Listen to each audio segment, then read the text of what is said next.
You're listening to From a Certain Point of Skew, the only Star Wars podcast to promote or promise 60% knowledge as long as names of characters, planets, or vehicles aren't what's in question. I am Jason the Ginger Jedi Guy. I'm broadcasting live from inside my own Wookiee Poo Studios. I'm not alone. I am with my own Darth Mathias. He's mine. You can't have him. On program? What is that? What's on program? Are you quoting something from the show? Are you back to Yes, doing that? that's what they kept saying. They wanted to put your hands behind your head, eyes forward, feet on the floor. On program, and then you go off program, then you get back to it. I love that. Yes, chef. I think I might start using that terminology with my kids. Just get on program. Get them on program. Yeah, or at least the kids I coach. That would help maybe. Good to be back with you, Jay. I am pretty much back to 100%. Yeah, you feeling excellent? I'm like almost 100% normal now. The smell came back, which is nice. Actually, it was only gone for a few days. So I got lucky. Oh, you did. You infected my house, though, so I have to thank you. through the microphone and went through you and into Kyle. I have no symptoms. I took a test the other day just to see. I was like, I've got to have it. Yeah. And I don't. But yeah, my girlfriend she's been, 4 days now? Was it? Yeah, 4 days she's had it.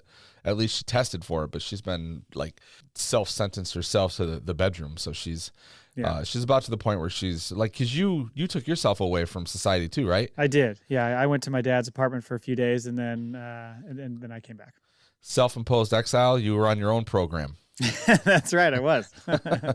And in the process of taking my equipment with me, because that's my dedication to this podcast. Yeah. I broke the little portable mic stand I had. Damn it. Oh. So it was a costly trip. You got to order a new one. I know. Got to get a new one. Anyway, if you would like to find our show from a certain point of skew.com, find us on Twitter at FACPApod. Email us, please, FACPApod@gmail.com. And you can find us we're part of the Podawan Podcast Network at Podawans on Twitter. Reminder of the giveaway we're doing. A lot of entries we've received so far, none of which I'm tracking so far. Send us a Maul Bag email. I like that you're honest about that. It's one of these days. Like all the people that are like, I'm going to win it this year, like, he's not even keeping track. This is episode 8, so we're like 2/3 of the way. Okay. Yep. I better get my shit together. Yeah. So yeah, send us an email for the Maul Bag, get an entry. Send us an answer to our question of the week, which a bunch of people did. You get an entry, and write us a review. No new reviews this week, but we do like those reviews. I think if Kristen keeps emailing us when she's doing like her what do we call that? The stream of consciousness. Thank you. God, I'm so glad I have you right now. When she's doing the stream of consciousness emails, she just should write in like all the information that we need. So then you can just pull it and drop it into your spreadsheet. That's what I should. Yeah, she can become the intern for the show. Exactly. Yeah. I think she would love to do that. I'm sure she would. Kristen, you on board?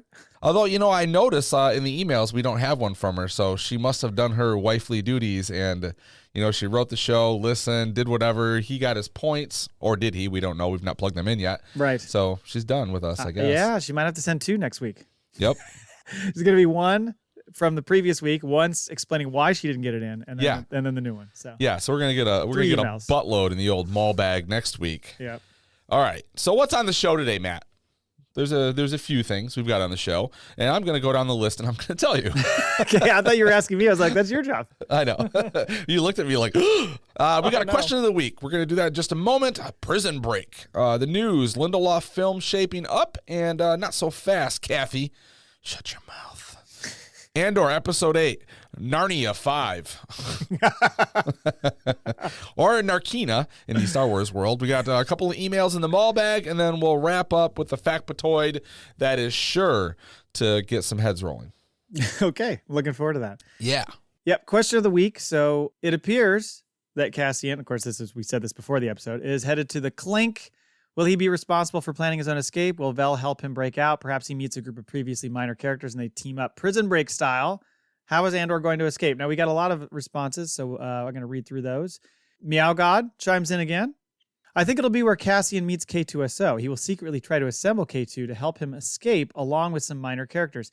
This is an interesting one because Thorian Historian just mentioned something like that to me on DM. He was saying, I really was hoping he'd be building K2SO, and that's kind of how he creates like the prison, the factory is instead they were making those. Oh, well, maybe he'll get moved down to another floor. He could. Like he'll fuck up, get electrocuted, and be like, you don't deserve to be on 7. You're on droids now. They flush him down to 1. Yeah. The second one is from Ty from 2 on 3. He said, no, quote, accidentally crossing paths fan service cameos, please. Just let me enjoy this fantastic genre show set in the coolest sci-fi world we have as it is. And then he said, did you guys notice the music took a leap forward as well? Far more unique and dramatic, but not out of place, in my opinion. Yeah, the music's really interesting because it's very different than anything we've experienced. I mean, I remember feeling like that with Rogue One and how it was that different theme song, which I believe at the time, I still don't know if this is actually true, but it was like the Star Wars theme reversed. Oh, really? No, I've never heard that. That's what I read at the time. I should probably go back and check on that. There's our 40% or 60% or whatever. So someone took the John Williams Star Wars album and did like satanic with it. Yeah, I got satanic. Exactly. Okay. So anyway, so yeah, the music has been good and different, but like he said, it does not feel you're taken out of the world of Star Wars. No, and it doesn't have like, and I guess like that's on purpose, right? Like they want everything to like the Skywalker stuff all has its own sound, and they're kind of like going away from it. But I mean, there's some of the synthesized music when they're in the prison. The music really changes depending on like the mood they're trying to set in the place that they're in. So it is very different, but it's good. It's very good. I think it's definitely a show you want to have the headphones on. I mean, obviously it's great to watch it on the TV with the family or whatever, but when I watched it originally, I have the earbuds in, so I really pick up a lot more of it. Okay. Mike Laybourne, this is what will happen. Shot for shot, and it will be the best thing to ever happen. And he sent us a video of the opening prison break scene from Ghost Protocol, Mission Impossible. Now, that would be something else. Just him, like, looking at the camera. Open the door. Open the door. What song do they play instead of whatever that song is that they play throughout the whole? Isn't it like an AC/DC song or something? No, I thought he played... there was a song they played, and when the song ends, that's when, like, the floor, got sucked down, and they were able to escape. And I can't remember what song it was. Oh, okay. Anyway, Brian Hour. I figure he will meet a security guard, put on his Andor charms, and walk away with the keys after doing only what Cole is the only other person alive would do. What? So he's saying Cole... Explain that to me. I think he's talking sexual. Okay, so Cole would be the one to do... Yeah, just calling him out. Cole's willing to do things that most humans aren't. Okay. I'll just go there. I think Cole would go there too. So, we're gonna hear from Cole later in the show. Yeah, we will. Here's the thing, though. It's like I could see him saying this before, but now that we've seen it, like you're not charming anyone in this prison. No. No, they are very much. No matter who it is, everybody is fucking out for themselves. That is 100% the rule of law here. So. Yeah, or at least out for themselves outside of the 7 at the table. Yeah, although even still, there's a little bit of tension there. So finally, Slewfoot Fred, he's gonna meet Ezra's folks, and they'll help him escape. Then Ezra can blame Cassian for his parents' demise. My parents are dead. That's a good pick. That's a good follow up on the Cole comment. Yeah. Thank you, Fred. All right.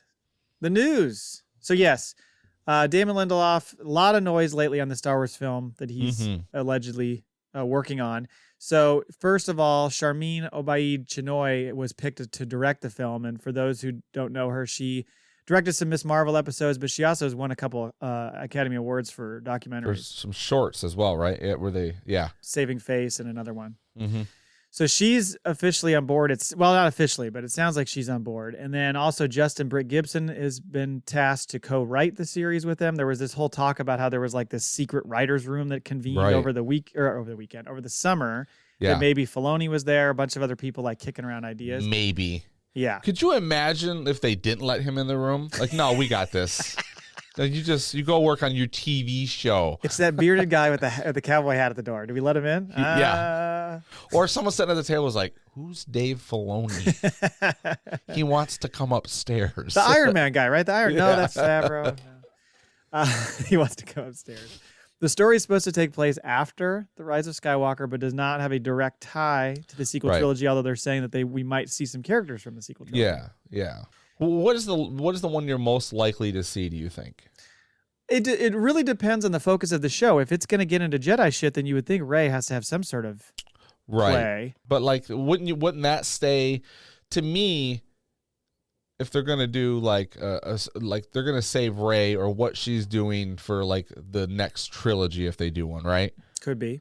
That's my thought. So I think Poe is probably the most likely. He could be. I would have thought you could have seen him in the whole Rogue Squadron thing that we're gonna that's true. eventually get, but I don't know. I mean, Finn, John Boyega doesn't sound like he's any interest in coming back at the moment, so I don't know that they'll be able to get him. I don't know. Maybe it's more minor characters from the sequel trilogy. I'm not sure.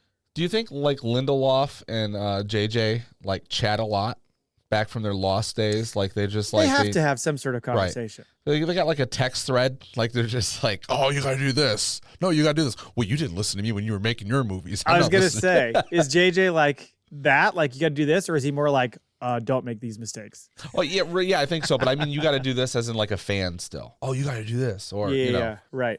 Yeah, it could be. They also said it's supposed to be a standalone with the option. It's right. Keep your options open. This will be a standalone, but we could expand on it. We're not going to put all our eggs in a trilogy basket here. We're just going to do one movie and see how it goes. Well, here's the thing. You don't get a writer's room together and then be like, this is probably going to be a standalone. Exactly. I think that's saving face a little bit. Self-contained story, but definitely there'll be some threads. Yeah, that's what A New Hope was. I mean, I know he was building it the whole time to be a trilogy, but at the same time, if you just had A New Hope, that could have been a whole story on its own, and that was it. I mean, we got the celebration. Could you imagine that? We would not be having this conversation right now. No, we would. Just one off. No Star Wars universe exists other than that. The only other question I think is when is this film coming? Is it the one coming in 25? Is it coming in 27? I mean, there's a lot of other movies still floating around in the ether. There really is. I think this seems to be the one, because we talked about this a while back. Because wasn't there like there was like rumors of Lindelof hanging out in like the lunchroom at one of the studios or something. People were saying they were seeing him a lot, and there was rumors that he was working on a secret Star Wars script and all that. So I feel like this one has been, and now they've got a director, and the reason for hiring the director, they were like, we need someone to like visualize how the script is looking so they can start doing all their previs work and everything. So I think as far as we know, Taika's movie the script isn't even finished, and he's writing and directing, but I think this one seems to be the one that's happening first. And what a couple weeks ago we talked about, and really like they're just going to start filming these fucking movies. Whatever finishes first at this point is coming out. Yeah, it almost feels that way. I mean, because you still have the Patty Jenkins one, which was kind of tabled. You've got the Rian Johnson trilogy, which he's still throwing out talk about, like, we haven't really worked out timing. And then you get the Feige film. I mean, there's a lot of them in the mix that could come around. But this one seems like it's got the most legs at this point. Yeah. Speaking of movies. There was a report that Bob Chapek, I never know how to say his name. President, CEO of Disney. Head of Disney, told Kathleen Kennedy, you might want to hold off on announcing these movies until we got them locked in. You think he like called her up to his office, or was this like, you know what, I'm going down there. Someone's got to slap her wrist.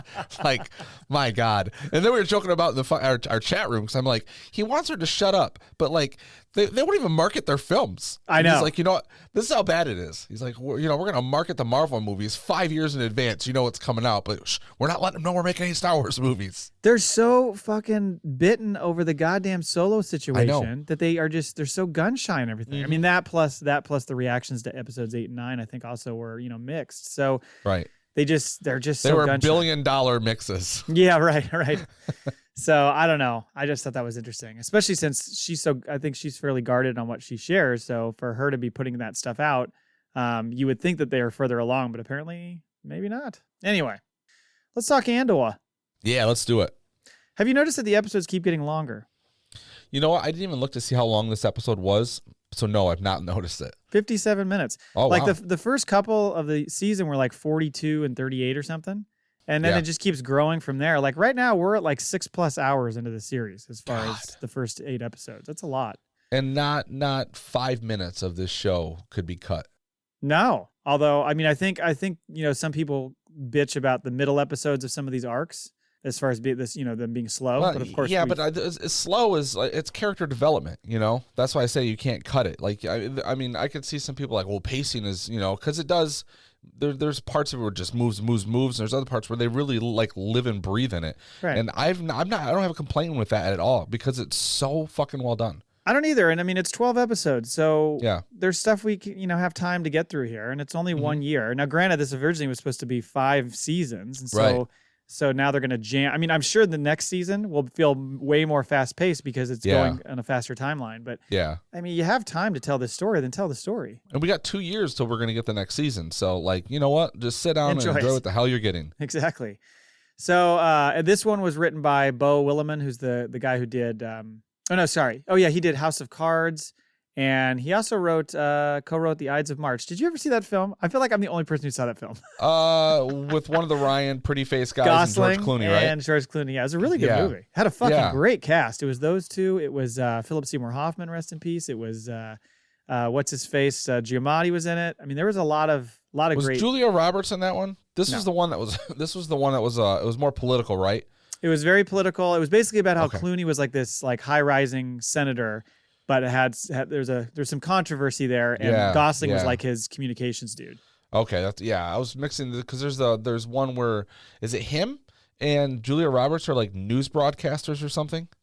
I don't know about that. They've got that awesome rom-com coming out. I think it looks funny. I haven't even seen any bits of it. Did they release a trailer? They've got it. The movie's out. Yeah. It's out? Yeah. Oh, shit. Okay. I'm way behind. It's been out for weeks overseas. It's actually making pretty good money. Yeah. All right. Well, I'm clearly behind. A little too focused on Andor. This looks better than Clooney's first rom-com, One Fine Day. Ooh. Who was in that with him? Him and Michelle Pfeiffer. Oh, wow. Okay. Yeah.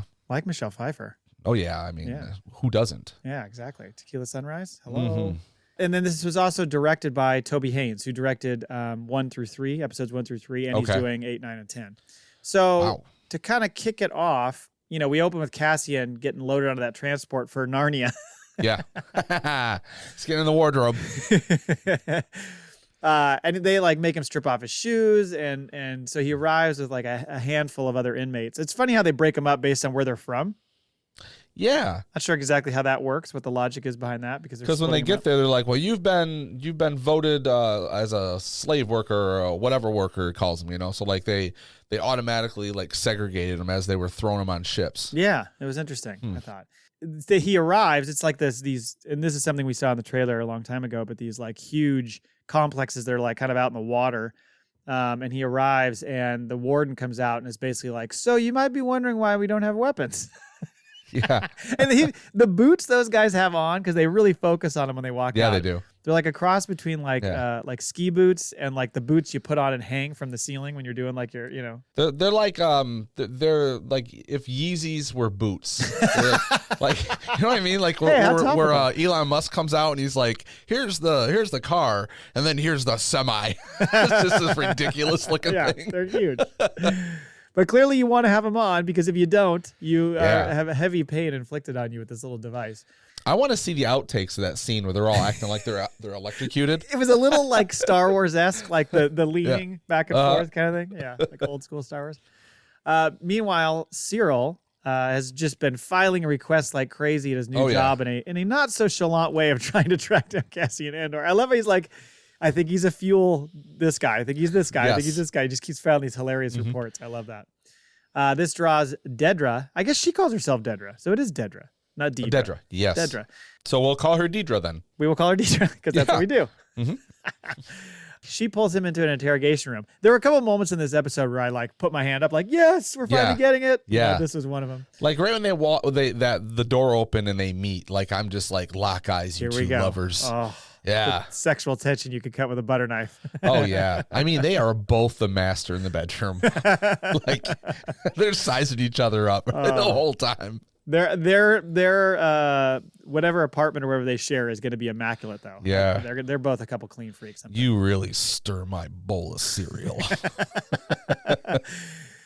He explains to her how he wasn't allowed to see Blevins' report, which is kind of surprising to her. So she's like, there's got to be a bunch of stuff missing. So she tells them to give it to him. And then she goes up and starts doing her little presentation about the evidence that she's found about Cassian and the threat and the Starpath unit he stole. Yeah, from the last episode. She's like, I've got all this, I'm going to link it. And he's like, you can do it. So we're seeing it happen.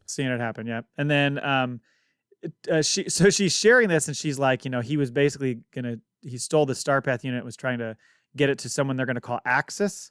Yes. I like how the guy who's forming the alliance is called Axis in their minds. That's a nice little twist.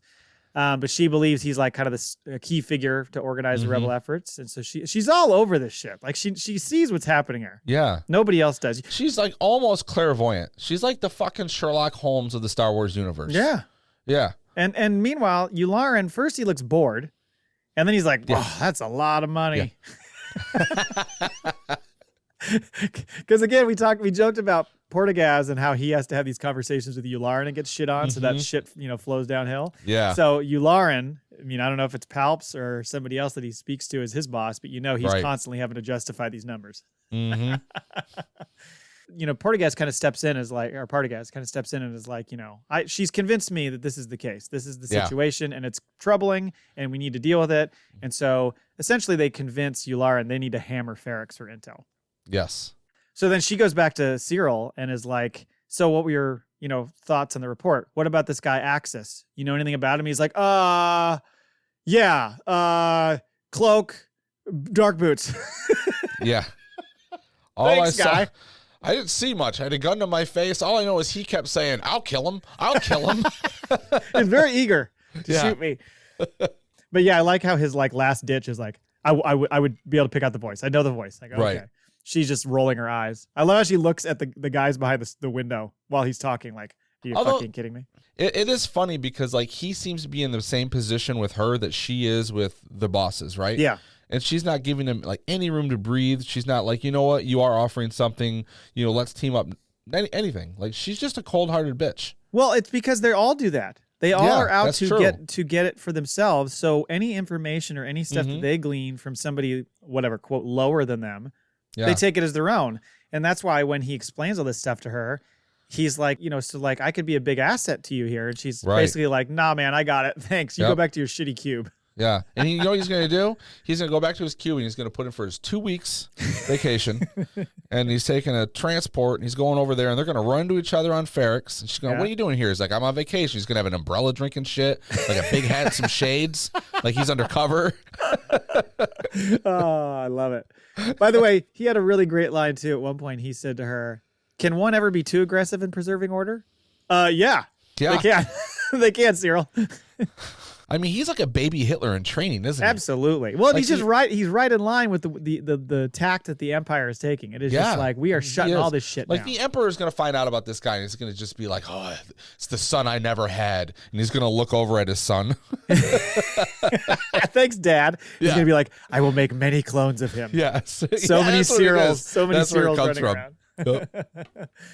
Back to Andor. He is getting brought in and like he's just basically like soaking up any information he can on the operations of this prison, trying to figure out what the fuck's going on. Well, he seems to be like the minute they put him on the transport, he's trying to take everything in he can. He's like kind of peeking out the window, like how is this thing running? Because the whole time to me it looks like he's like, let me figure this out so I can break the fuck out of here. Yeah, I think you're right. I think he's looking at every angle he can to figure it out. Because I think he probably knows too. Once he goes into this hole, he's not going to be able to get out unless he has an idea of the inner workings. And what a genius prison this place is. It's designed really well. It's very clean.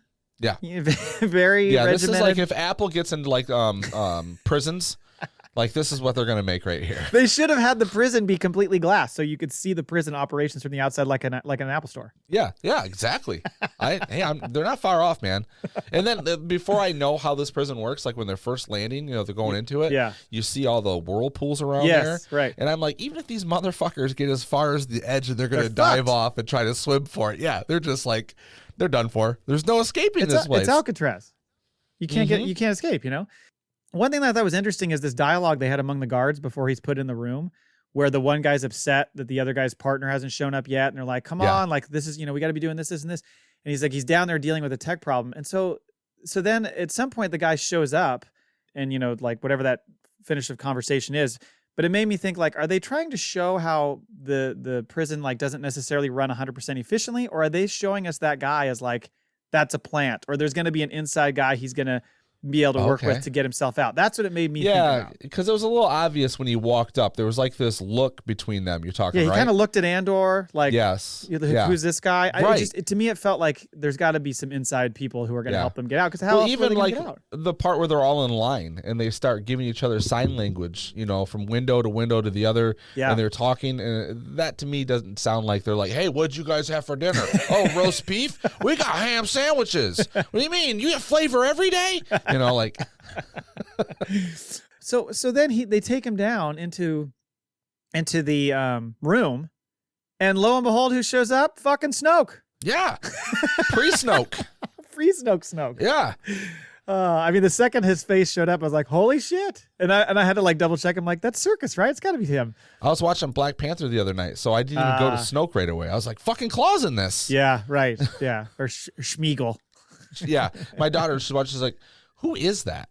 So I had to explain to her like what and she didn't recognize any of this shit. Yeah. Well, I'm like, who are you? You're no daughter of mine. Yeah. His name is Kino Loy, and he kind of gives them the rundown of the Model T assembly line facility that they're doing. Yeah. Basically mass producing something. Not sure what the fuck those things are supposed to be. Okay, so what is are we speculating after, or do you have a little theory of what it is now? You can tell us now. I don't have a theory. I don't. Well, it looks like cogs, right? So like they're all cogs in a wheel, but it's got to be more than that. So either it seems like, are they already mass producing parts for the Death Star, or has Operation Cinder happened yet? Oh, I see. So these are like those satellites? Yeah, like a part to them or something. Yeah, I saw could be. Someone online was like, it's part of a droid. I didn't buy that. I think these are weapons of mass destruction they're building. For one, either it's a Death Star or it's something. I think like, why not have the prisoners do it? Well, Palps plans everything fucking 100 years in advance, so I could see that they would be building something like that here. Yeah, we'll likely find out that these are going to Exegol. Right, exactly. He's so far ahead. We're long doing game, Exegol man. shit. This guy is always about the long game.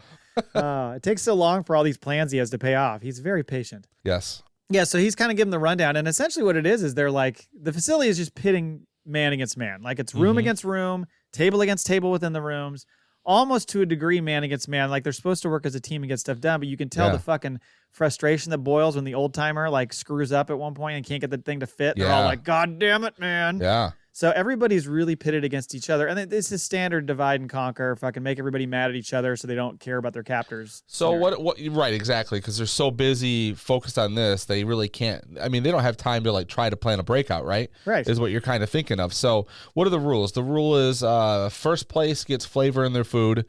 Everyone else is fed, but there's no flavor. But they're happy to feed you and drink you in your cell to keep you strong, right? Right. Mm-hmm. Keep you energized. But then the bottom, the person who just kind of slacks off for the day, they get electrocuted, right? Yes. Yeah. Right. So it's a brutal situation because you're playing to not get electrocuted, but your big reward is flavor in your fucking oatmeal. Right. Yeah. Like you get the brown sugar because that shit's oatmeal. Coming out of that thing, that tube he's got, it does not look appetizing. It's just sustenance. But knowing the Emperor, he's like, these are, he's trial running different flavors for the clones. Like, what are we going to intravenously feed these clones? What works the best? So every level's getting fed something different. And oatmeal's good for your heart, so he wants to make sure that they're, like you said, nice and healthy. Interesting crew here, by the way. So I wrote down all their names. There's Jembok, who's kind of the leader. There's Zal, who's like the ginger dude, who's kind of always looks angry. Good man. Yeah, I know you like him. Taga is this guy who's sign language later. Yep. Ulaf is the old guy. There's a guy named Ham. Shut up. Poor guy. That when that part was given out, he was like, Ham? Really? Right. It's like Mr. Pink. What? Why can't I be Mr. Why he went Mr. home. Pink? I'm playing a guy in Star Wars. What are you doing, honey? I play Ham. Terrible. And then the last person. Do you recognize the last person? Their name is Melshi. Do you know who Melshi is? I do not. Melshi is the guy who fucking pulls Jin out of that stormtrooper transport or whatever at the beginning of Rogue One when he goes, "You want to get out of here?" That's Melshi. Really? He's the guy who was with them on Scarif when they attack, and then at one point, Cassian tells him to light up the place because they're going to blow everything up so they can have cover. He's the one who sets it up. He's like leading that crew. Same actor? Same actor. Oh, so well, we know this guy's gonna go along for the ride. He's gonna make it. He's gonna be there. So he's gonna be part of the breakout. You would assume. So yeah, I thought that was interesting. I didn't catch it at first. Then I saw the names and I was like, wait a minute. And I looked it up because I always like look up these names. I was like, oh fuck, it's that guy. So that was cool. Back to your gal Mon. I've been waiting for this. She's at another event, drinking with her shitbag husband. Yep. And Tay shows up, and this whole conversation was hilarious because Perrin is like scoffing at Mon's efforts to battle the Emperor on his new, legislation. And then she goes, at one point, what is it that he says? He says, okay, well, you guys, Perrin says this. He's like, well, I'll leave you guys to go feed the galaxy. I'm going to go feed myself. And Tay goes, charity starts at home. And the look back from Perrin is like, you little fucking shit. Yeah. You want to go right now? Like, he looks so mad. Oh, I love that little comment he did. That was a good dig. His face was so pissed off. Well, and this is where you find out it's basically been a shotgun wedding, right? 15 they started. Yeah. And how old is Leida? Good point. She's got to be close to that. Yeah. So it was like, you know, this is old school Catholic right here. You're getting married. Oh, it seemed very arranged. Loser. Very arranged. Yeah. Yeah. And it seems to work out for him though, right? Like he's like, I'm going to knock up this woman who's rich as shit and just wear robes all day. Like he thinks he's Hugh Hefner. Oh, he totally does. He's fine. And he's like kind of giving him, she says something about him being like a firebrand at some point when he was younger. Like, but now he's just kind of like, I'm not going to stir up trouble. Like, I'm just going to go along with it. Okay, so he was like the bad boy that like went and bought her cigarettes and stuff. Well, she what did she say? Yeah, exactly. What did she say? See, there's like the firebrand of the academy because he was a military dude. He talks about that a couple episodes ago. So apparently he was a little bit more loose cannon, but now he's just like whatever. I mean, he's just there to get drunk, bang other chicks, and play a role as the side arm of Mon Mothma. I mean, Mon, call me. Yeah, come on. You could do better. Yeah. Not better than me, clearly. much better. Don't set your eyes up too high here. Much better than Yeah, just a little bit higher than Perrin. I'm a little bit higher than Perrin. But yeah, then Tay's like explained to her how the banking is just getting tighter with the regulations and the monitoring and shit. So trying to move money around is going to get tough. He's like, I think we're going to have to turn to Bitcoin. Yeah, right. Have you heard of Bitcoin? Impcoin. So we get this interesting chat with her and her colleagues, and like they're talking about Palps and his speeches and stuff. And one dude's like, "Hey man, he's a straight shooter." Yeah, I know. I fucking love that one. Do you get like the dichotomy or the juxtaposition of you got it. of their I told you I could say it. I just was stupid the other day. That's right. The stupidity will come out somewhere or other. It's give or take here on this brain cell. But the conversation about that and the one they're having in prison is pretty much like, do you know about the the sentencing and all this? And he's like, he has no information, and it's basically the conversation, but they're on the other end and they're just fucking lollygagging around having their martinis and shit because it's not going to affect them. Exactly. It's just it's a topic of conversation versus what's actually affecting these guys' lives directly. It's the poured.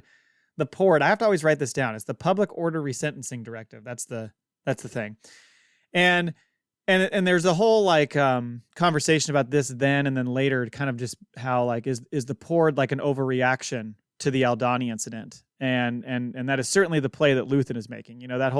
His whole comment a few episodes back about the Empire is slowly choking us to death, and we're starting to not notice, is the whole reason he's doing this. He wants to cause all these things to pop up to force the Empire to react. He wants a reaction out of them because for them to just play along, control people's lives, but hey, everything's safe and everybody's got food or whatever, everybody's like fine with it. But if you actually ramp up their oppression, that's going to make everybody more pissed off, and it's going to start this rebellion to like really kick into high gear. So it's a nice play. I mean, you really should get like college credit for watching this show. I think so. It could easily be studied. Andor 101. Yeah, there's a lot going on here. There is a lot. Back to Cassian, who just looks fucking shook standing there in that queue you mentioned before, where they're like all lined up, sign languaging to each other, from the different decks. Did you realize what that is? It's one shift coming out, the other one's going in. Oh, the day and the night. That makes sense. Yeah, I think forgot that's about what that. it was. Because they are 12-hour shifts, so that would make a ton of sense. They're like firefighters. So does that mean like you share a cell with someone else and then they just go to work? Oh, good point. It's not like you get to be sick, right? Even if you're shitting yourself, you're going to work or your whole crew's getting electrocuted. Yeah. That's a good point. To be 100% efficient, you would think they would be sharing bunks, which means you're taking pulls off the same oatmeal, fucking tube that some other dude has. Yep. Boy, Yep. disease is going to spread quick there. No way to get sick, though. There's nothing coming in. How's it say that place is so sterile? Fucking sterile environment. Uh-huh. So then Cassian gets shown to that cell block, which is just clean and nice, has all the comforts we talked about with all the food, tubes and all that kind of shit. And then that's when he learns of the whole, like, if the floor is red, don't touch it. If it's white, you're good. Yeah. This gives new definition to the whole the floor is lava situation. Yeah, it really does, yeah. And it's like, if it starts blinking, you got 7 seconds. He almost fucking gets scorched the first second. Like, he just barely steps off in time. So he's testing it 6 steps off. Right. No problem. Nice and cool. They also have a counter for how many days you have left. Ooh. I know. That's what a big number. Dick tease that is. That is a big number. Uh-huh. And that Melshi guy is the one who comes up to him and is like, don't even fucking look at the number. They're going to keep you here as long as they want you here. They'll find a reason. They'll double it. They'll do whatever they want to do to it. Because just before he got there, all of their sentencing doubled, right? Yes. And that's why they were asking him all those questions. Like, what do you know? And at first, they're asking him about that Pord thing, that directive, and he doesn't know, and that's legit. But then they start saying, well, what about this rebel activity? He's like, I don't know what you're talking about.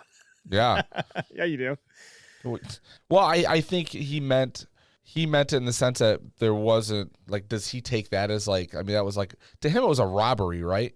Yeah, but I think he's aware because that's like the big thing going around. I think he knows that that's what they're referring to. Yeah. They said it took out a whole garrison. And he's like, true. I don't know what you're talking about. Yeah. Yeah.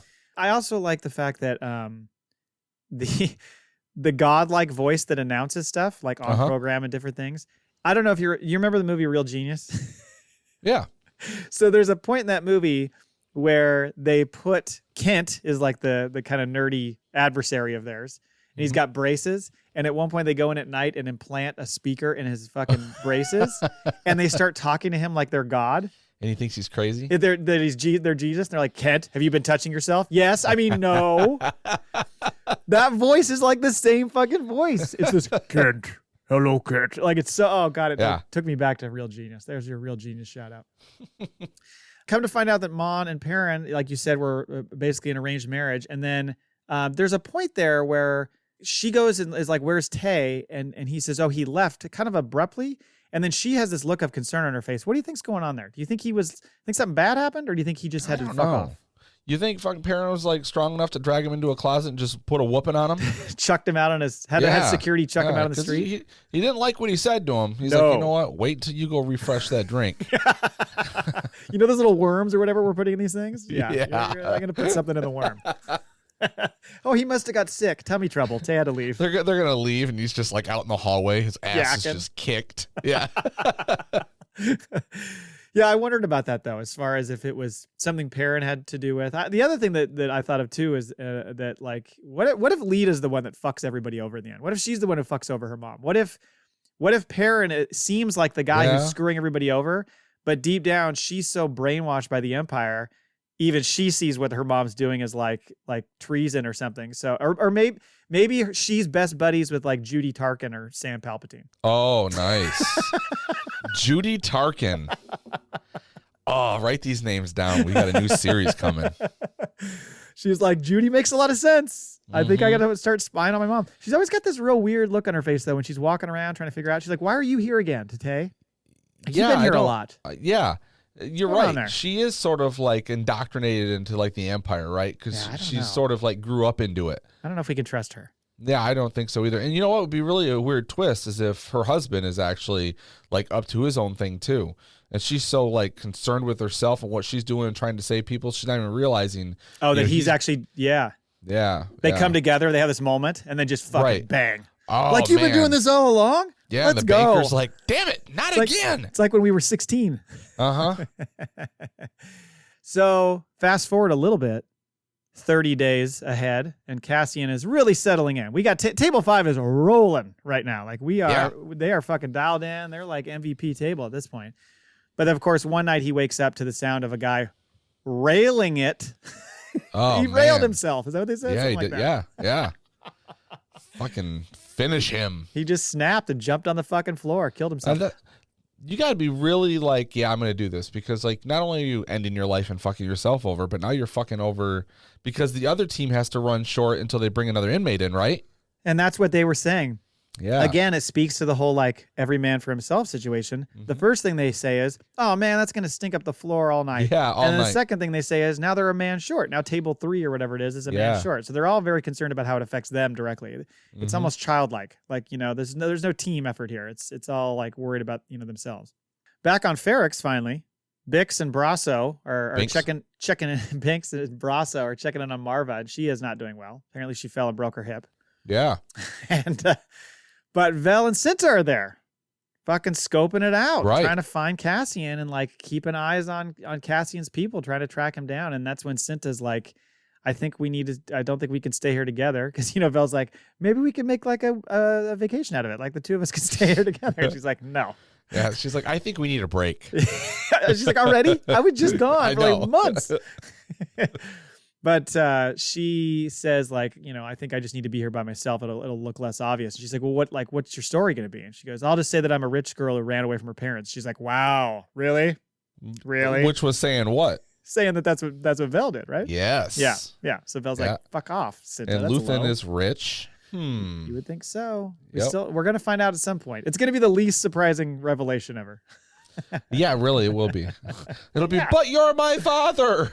Like they pause, look at the camera, fourth wall. You got that. All right, you guys are good.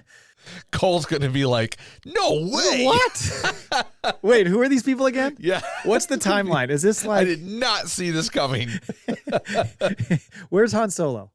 Oh, boy. Bix goes to Pack's place. That's the guy who runs like the parts store or whatever that she used before. That's where her little secret comms channel is. And she tries to contact Luthen, and cold-blooded Clea is just listening to it like, not going to respond to this shit. Right, yeah, with her fucking fancy part, not doing shit. And let me tell you what, that's the fastest Morse code writer I've ever... Oh, she's like hammering. Yeah, she is. That was like that was like me back in my night auditor days of the hotel with the 10 key. I could fucking... There you go. Magic fingers over here. Okay. Ladies. Ladies, you hear that? Left hand only, though. Right with the right, key with the left. There you go. I hope Mon Mothma's not listening. You're still her high bar. Yeah. You stay away from his 10 key. Then Luthen like reluctantly agrees to shut the channel down because Clea is like all fucking business. Like we gotta sever these ties. Like this is just gonna open up. You know? But they also have this conversation where she's like, you know, you're slipping, and he's like, I'm not slipping. I'm trying to figure out their relationship because up until now, it seems like she was the subordinate, right? Like she played the secretary. Like they're playing roles, sure. But even when the two of them are alone, she sort of answers to him. He's the leader. But she was really fucking running through the ringer. And that's why like I got the idea a few episodes ago where she was almost like, are you coming to bed? You know, and he's like, no, I'm listening to the radio. Yeah, right. Like, and now she's like running them through the ringer, and I'm like, I think this is stepmom right here. And Vel is like, I'm not coming home until you divorce her. Oh, it could be. It could be. Yeah. I mean, there's certainly that vibe. My thinking is just that, you know, she's the one who's meant to be the voice of reason, if you want to call it that, for him. Yeah. To keep him in check, and he knows he needs her. So she's got a lot of like latitude to say whatever she wants to say. That would be my guess. I mean, you're right. But I like the stepmom approach. Yeah, okay. I know. I see so where is you're going. Pornhub. I see where you're going with that. Bix hears the whole like citywide tapping thing again. All of a sudden, the ding, ding, ding, ding, ding. Yeah. Ding. So she goes to check it out, and that's when she finds that her buddy Pack had been taken, and his son is fucking losing his shit. Like, where's my dad? And then she gets spotted, and I don't know if we're meant to believe that any intel Syril gave is what helped them find Bix, or if they just had her in the files, because she did get knocked around and somehow accounted for before they left Ferrix because she was running, and they were like, where are you running off to? Or maybe during the interrogation he busted out on her, so they ran her file. It could be. It's just like one, because now she's, I mean, Luthen is afraid of Andor, but now she's the one. Other than she doesn't know Luthen's name. She doesn't know his name. But she knows his face. Right, exactly. Yeah, she knows more than just his boots. Mm-hmm. So I think this is like, I think the mission to like find out where Andor is quickly going to turn into like, we need to get her out of there. Yeah. So Vel's going to be like, Cinta, let's save her and go. It could be something like that. I'm not sure if Vel's going to be sticking around that long in this place or she's going to be going elsewhere. And you could be right. I mean, I think it could also be a thing where Bix is like, I'm not going to sell out Andor, but fuck this other guy. He shut down the communication to him. He won't answer. So I'll sell him out. You know, that could be the case. Well, my idea is like they know that she is aware of Luthen. So as she's getting an ass whooping, they're going to be afraid she will break and give information. So really, they're not going to have a choice. So either they go in there and fucking kill her themselves, or they get her out of there. Yeah, that's true. That could be. I thought it was kind of funny how they were taking her into the room, and right before they come in, Pack is sitting there and he's just beat to fucking hell. He just looks like shit. He's been interrogated. He's got like snot fucking bubbles coming out of his nose and shit. It was gross. It was like Bond getting his ass whooped in Casino Royale. That's it. Swing the thing. Hit me again. Oh, I got an itch. God. I got an itch. That was what's his face? Mads Mikkelsen. It was. That was Galen Erso. Yep. It all comes full circle. It all ties. Yep. But yeah, she. I like how Dedra's like, don't take him out until she sees him. And then I loved her reaction. What are you doing? Get him out of here. Great setup. So Binks knows what she's in for. And then probably my favorite scene of the episode. Luthen takes the Fondor and heads off planet, and he's going to Segra Milo to meet Dum Sagarara. That I love the cool shot that we had seen in the preview already of two tubes on the lookout with that dirty X-wing. I don't know if you look, but in the background you can actually see that little abominable snowman guy that was in Rogue One. He's like walking around back there. Yeah. Okay. So the whole crew's there. But this whole scene was fucking great. I loved their conversation. Man. I love the fact that like when he sits down, they both start going back and forth like, you did Aldhani, didn't you? No, you did. No, you did. Yeah. Oh, fucking great dialogue. Well, if I did it, you would say that if you did it, or you know. And that's exactly what you would say. I just love how they build on that. And then I like the fact that Saw goes, we have to agree it was a masterpiece. He's like, see, I'm telling you, that was your job because you're pumping up your own work. Yep. And then he's like, you know what? Shut up, Luthen. I'm going for my daytime TV Emmy award.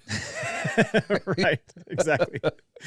Well, he offers him some Imperial hardware. And he's like, okay, how much? And he said, I want you to have a meeting with Anto Krieger. And he's like, fuck, no, not a fan. Do we know who this is? I don't know if I looked. I didn't get a chance to look him up. Okay, because I was like, this is a name he's kind of flying around. I was like, do we know if he's like a leader of another cell or what? He claimed. Well, Saw said he's a separatist. Yes. It'll be interesting to see who that person is, if it's somebody or if it's just whomever. But he's clearly not fond of him. And this is when Luthen's like kind of pushing Saw on 2 points. One is he's like, we can't fight the Empire alone. So we've got all these separated groups, but we have to bring these people together or we're never going to stand a chance. Like we can't do this on our own. We have to come together. And the other is that, and that what I mentioned earlier is just that we need to do everything we can to make the Empire react so harshly that they become so oppressive, because the oppression is what builds that rebellion. Right. And so, that last episode when Mon said, people will suffer, and he said something like that's the idea. Like we have to in order to want to fight against. Yeah. Right. And what's brilliant about this is once again, you're listening to the two of them argue and have a conversation and try to like make their point, but they're both making valid points. Sure. So it's a really good conversation, but like at the end of the day, like now are you questioning, is the network really up yet? Or is the network up and he's still trying to recruit Saw as a part of it? Yeah, absolutely. Because they're really getting into the whole like splintering of the groups, Yeah. I mean, like Saw kept saying how all these factions, he rattles off all these names. He's like, they're all lost. Yes. So I think, and then he's like, which one are you part of, Luthen? Because he's trying to kind of figure out, like, Luthen seems real slick. Like, who's he technically operating for? And Saw's smart enough, you think he'd figure out this guy might be the fucking head of it. Yeah. Like, there's something there, especially if he really thinks he pulled off the heist job, right? So he's like, okay, what's he need all this for? And Luthen hits him. He's like, you're doing well, hiding out in the fucking cold in these caves. Yeah. And he's like, oh, burn. Sick burn. Yeah. Yeah, you're right. And he could think that, but I still think he's just making the point, Saw, that it's like, you're never going to bring these groups together. That's all these like differing opinions and all that kind of thing. Whereas Luthen's like, he calls himself a coward and really somewhat of an idealist, that he thinks he can bring all these people together. Cause he's like, I'm afraid if we wait too long, the Empire will be so powerful, we can't do anything. Yeah. So, but in the end, Saw turns him down and is like, later, take those things with you. Bye-bye. So, and then the final shot is just the Cassian and his table 5 mates just fucking cranking away. They're gonna get brown sugar and they're fucking they are. Yeah, they're getting the fancy Quaker oats tonight. Exactly. So so kind of what's next? I mean, obviously Cassian's got to figure out a way to break out, and so I would think that they would save that for episode 10. So episode 9 is going to be like building the plan to do it, maybe. Well, I think the plan's already in play. I think Andor is walking into. He just happened to get put on the right group. Because you think so? With all the sign language and all this shit happening, right? I think there's already something happening here. And you think that do you think that means that what's his face? Jesus Christ, Snoke. Yeah. Circus. Kino purposely did that? You think he's in on it? He purposely did what? Put him in table 5? Into that group? No, I don't think he knows who he is. And table 5 was a shorter person. Okay. I think he got lucky. I don't think Kino's not looking. What's he say? He's got like 200 days left. Don't fuck up my shit. He's supposed to get the fuck out. Yeah. Kino's not in on it. Yeah. No. Okay. All right. He's going to be the one to try and like stop this shit. He's like, I'm going to get 50 days off. You know? Yeah. You're going to screw us, man. Yeah. So. No, I think these guys are, but I think it's like, there's more than one group. So this is going to be like a synchronized event almost, right? Because they're going to have to like have distractions. They're going to have a lot of shit going on. And those guys, go ahead. Well, I was going to say with 3 episodes and now we've got 2 left in this arc, he can't be hatching a plan right now. We haven't seen, he doesn't seem to be the idea guy. He can latch on to a plan and help execute it, but he's not. Just like with Aldani. He was brought in. Exactly. Yes, I see what you're saying. That makes sense. Mm-hmm. And those guys at table 5 are, by asking all these questions, are trying to kind of gauge, where do you stand on things? Like, how much can we trust you? Yeah. And this guy's got 6 years in this place. Why is he not going to break out? Right. So you don't think we're going to see like a poster of a hot Twi'lek on the wall, and behind it he's carving out a hole to get out? I hope so. Andy Dufresne. Can you imagine they start digging, all of a sudden water starts coming into the cell? He's Oops. like, whoa. He's gotta hold it. Oh man. I don't know how this happened. Like all of a sudden it just fell off the wall. It was really weird. The other guy in here before me must have done it. I like how by the way, they even say at one point that the sensors are so like on top of you that because I love how the ward makes it sound like we're very like non-invasive with our handling of of all the inmates and stuff like that. Yeah. We're not. But clearly everything is so tightly monitored. But they even said like if 2 guys are in a cell, instant fry. Right. Yeah. So not even like a little, you want to get a little action. Attractive. Nope. None of that. No. But did you notice, like, okay, so let's go back to the beginning when he first gets brought in and he's waiting for the knuckleheads to get their shit together and open the door. Like there's extra pair of boots on the rack, right? Mm-hmm. So we know when they start the breakout, they've got to get into that room. They've got to get the boots. Yes. That or they've got to get boots off the guards. Right. True. Yeah. Because you got to have those boots on or else everybody's going to get cooked.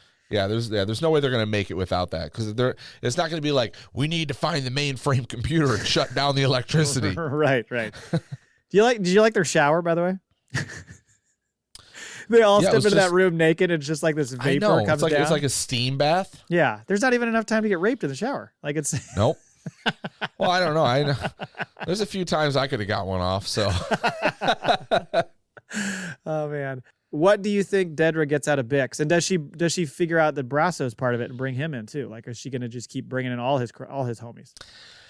Nah, I don't know if they're going to go as far as that. Although, like, they made if anything, he's going to be like the information to be like, hey, Maul's dying, or something. Like, I think she's going to be saved because it was interesting. They were like, oh, the hotel has the underground.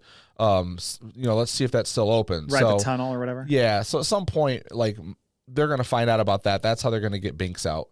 And then they're going to have to run. And I think, I said it on purpose. I know. And they're going to, then they're going to leave, but what's-her-face is dead. So, Maarva. or is she not dead yet? So when Andor's out, he goes home, she's dead, he grabs his bot.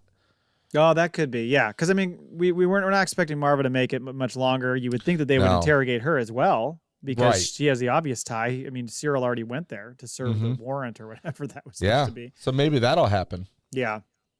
Is Vel going to stay then? You think she's going to hang out and kind of be on her own and just operating separately of Cinta, or do you think she's going to take off? Oh, Mauve is going to go after Binks.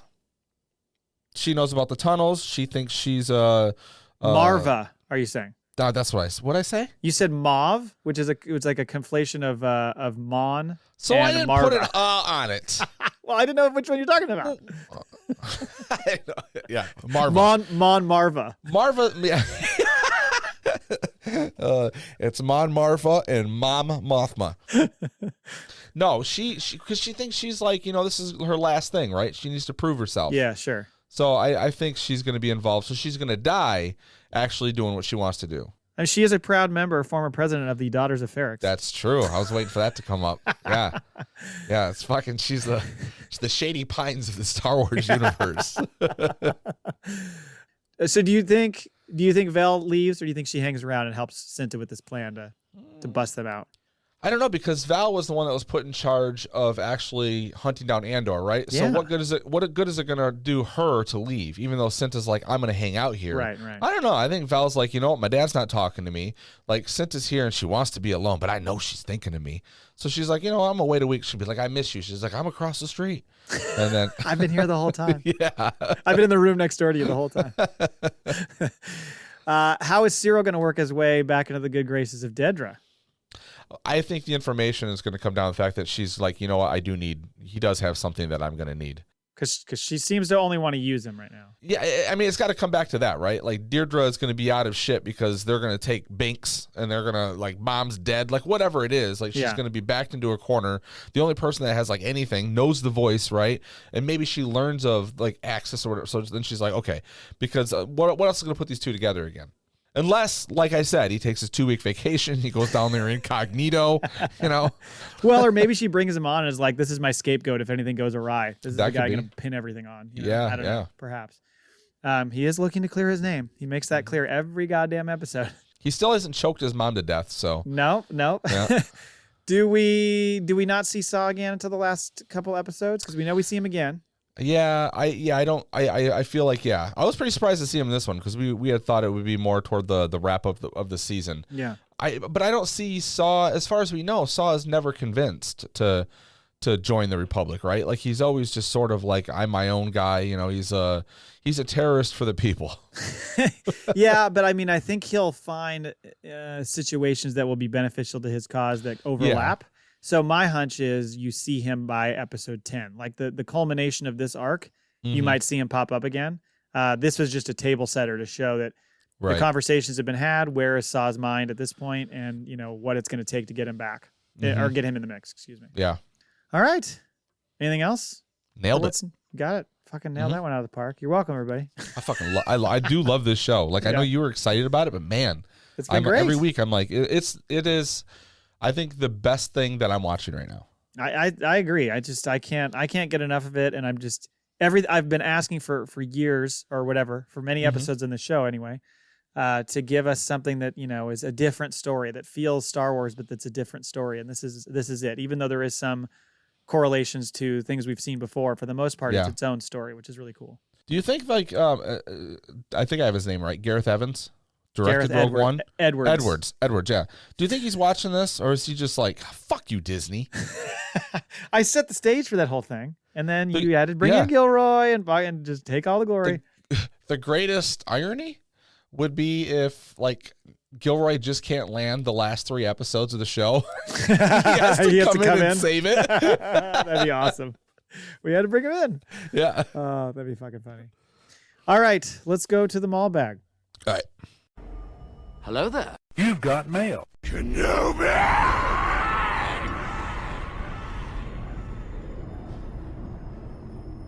Email number 1 from Mike Laybourne. Not going to play your drop this week, Mike, but trust me, we're thinking about you. Yep. Syril is a measly turd of a man, but unlike Toro Calican, whom I'd happily throw in front of a stampeding bantha. I'm super invested in where Syril's story is going. The character writing on this show is just that good, and Kyle Soller deserves a shout out too. Which other Star Wars character or characters are obviously shitbags, but you'd still sit down and watch a show about him? Boba Fett doesn't count because, like Batman, he was the least interesting thing about the show. Oh, firing fucking heaters. Yeah. Well, what's his fucking problem with Batman? Oh, he's got problems with Batman. Don't get Grant started. Oh, well, yeah. Well, Grant doesn't have problems with Batman. Oh no, but he makes that fucking argument that Batman could beat Darth Vader or whatever. Yeah, because he's always prepared. No, he's always prepared. He's always prepared. Exactly. Yep. Yeah. Okay. Okay, guy. Yeah. So I mean, obviously, I'm not going to watch a show about Toro Calican, and I don't even like his name being mentioned here. Jesus Christ. Nothing would please me more if they actually had a show, even if it wasn't like the Toro Calican Power Hour, but like he just like due to like prequel show usage or whatever, he pops back up just so you have to talk about him again. Would please me to no end. I will lose my fucking mind. I mean, we're thinking about shitbags. We don't want to see Pong Krell. He's a shitbag. Or Shithead Tim. Or Shithead Tim. We've seen another Shithead Tim. Yeah, he deserved to die. Yeah, he did. Mm-hmm. I mean, there's certainly people that were in the Empire that you didn't like, that I could see expanding out into more, Tarkin was a shithead. Yeah, he was. But you know what? I want a Tarkin. I want like, what's Tarkin like when he goes home? Yeah, right. Takes off the collar. Does he throw the baseball with his kid? Does he? Like, no, God, no. Just reads. That's all he does. He just sits there and reads. Doesn't talk to a goddamn soul. Eats very tasteless food. Just like he gets like in his stained recliner with his wife beater on. He's just like, he puts Archie Bunker to shame. Oh, that would be funny. Yeah, I don't know. I have to think of some others. If anybody else has ideas, let us know. But I'm just trying to think of obvious shitbags and who I would want to see a show about. I mean, I'm going to see a show about damn near anybody. Let's be real. I'll tell you, like, after, you haven't watched it yet, but the Tales of the Jedi, and obviously they'd have to hire a new actor for a younger version even, but Dooku. Dooku. Dooku's a great character. I mean, much as he was a shitbag in that sense of the term, I still like the character. Yeah. And I would love to see him. I mean, it's sad, of course, it can't be Christopher Lee, but yeah, great character. But they stretch a lot of things out of, like, how he, kind of gets twisted and turned to become Count Dooku and everything. I would like to see more of that. I mean, I know we see quite a bit of, hell, I take just like, a 3-episode arc of fucking Dooku and his fucking Silkies getting visited by Asajj Ventress. Oh yeah, absolutely. Yeah. We know how you feel about Asajj Ventress. Email number 2 from neighbor Cole. Hey. Oh. Dear Disney, get fucked and eat my ass for shutting down our Teespring store. I almost spit my drink out earlier. I came down here powered up just to look and see what I'm in for. And I was like, this is okay. So I asked Cole if he was the one that was writing the emails. The Cole Laybourne ones? Either he went straight fucking like, I did not smoke marijuana, right? Or like he's the greatest liar in the world because he's like, I don't know what you're talking about. He's like, why the fuck would I leave the show and then start emailing? I go, you listen to it. He's like, but I'm not emailing anybody. So is it Mike Laybourne, right? Being Cole Laybourne? Is it really Derek? President of the fan club? I'll have to ask Derek. I've been off for 2 weeks, so I haven't had a chance to ask him yet. It's somebody who has a good finger on their pulse of Cole's opinions because those emails all sound like they do. Takes like him, Mm-hmm. Sincerely, small business owner, neighbor Cole. Fucking funny. Do we have a FACPAtoid? We do. All right. You want me to read this? Yeah. All right. Neighbor Cole is a former FACPA co-host, a member of the Republic and Party. So being a red... That one was for you. Thank you. So being a red shirt, he of course was the first to die from the show. He has 2 children that he knows of. He grew up in the Outer Rim with a father that was much more Lando in the sheets than he'll ever be capable of. After suffering a crash at warp speed, turning him into a real 3PO, he aspired, like Syril, to be an upstanding officer of the Empire. He only ever got as far as a parking lot stormpooper with a taste for the dark side and contempt for timelines. He was let go from his post shortly after it became known that he was beating his Grogu whilst on shift. Now he sends us letters from the 5th level of Narkina. That's it. But that's FACPAtoid on our old Cole. Because I'm thinking, like, do people know who Cole is? We've got new listeners coming in all the time. And they don't know who he is. So the FACPAtoid is, who is neighbor Cole? Do we need our own, like, FACPapedia that's got, like, a breakdown of all of our references of the show and all that stuff? I mean, we might need to create who do we leave that responsible to? I mean, you're not keeping track of the spreadsheet anymore, so I don't know if we can slipping. Yeah. I'm like Luther. Yeah. I'm slipping. I'm like, Luthen, I'm slipping. Yeah, you need to be brought back in. I don't know. We got to figure out something to keep track of that stuff. And I think FACPApedia would be fantastic, and I think it would include all references, like who's been on the show, all these little, like silly references we've made. Well, we can get because on Wikipedia you can create a FACPA page, right? Oh, we could do. Yeah, and then we could have all the information listed. I mean, I think we can get Layborn in there writing. We can get all we have to do is like promise the Ithorian historian. Yes. You know, a little, you know, maybe we'll send him like every month he gets like an Ithorian centerfold. Oh, so it's kind of funny because he sent me centerfold. He sent me something. What was it? It was, I think when he had won a mug or something. And so he sent me the address so I could send it to him. And I was like, where the fuck is he? Because he lives up in Vermont. Okay. So I looked it up just to see like where he lives. And there was a page for this town he lives in. And it said notable people. And I almost edited it and said Ithorian historian. Oh, you should have. I should do that and create a page for him. People will be like, what? We got to delete it. Because there's no way that stuff is allowed to fly. Like you can't just put anything. Like I know it's all user driven and everything. But like at some point, wouldn't people just be doing that all the time? Like putting, notable people. I'm gonna put my fucking self. Yeah. Well, then you would just have this mess of shit on a page for a city or a town or whatever. So there's probably a moderator that there's gotta be gives right? you a check. Yeah. We sound but on dumb Wikipedia, how this works. on Wikipedia, I don't think there is. I know, but there's got to be. Okay, well, we'll try it then. Yeah. Fuck it. Yeah. Fuck it. We'll do it live. You know what? Yeah. By episode, we'll say, okay, so we'll give it a couple weeks. So by episode 83, because this is 80, right? Yeah. So by 83, I'm not even going to look, all right?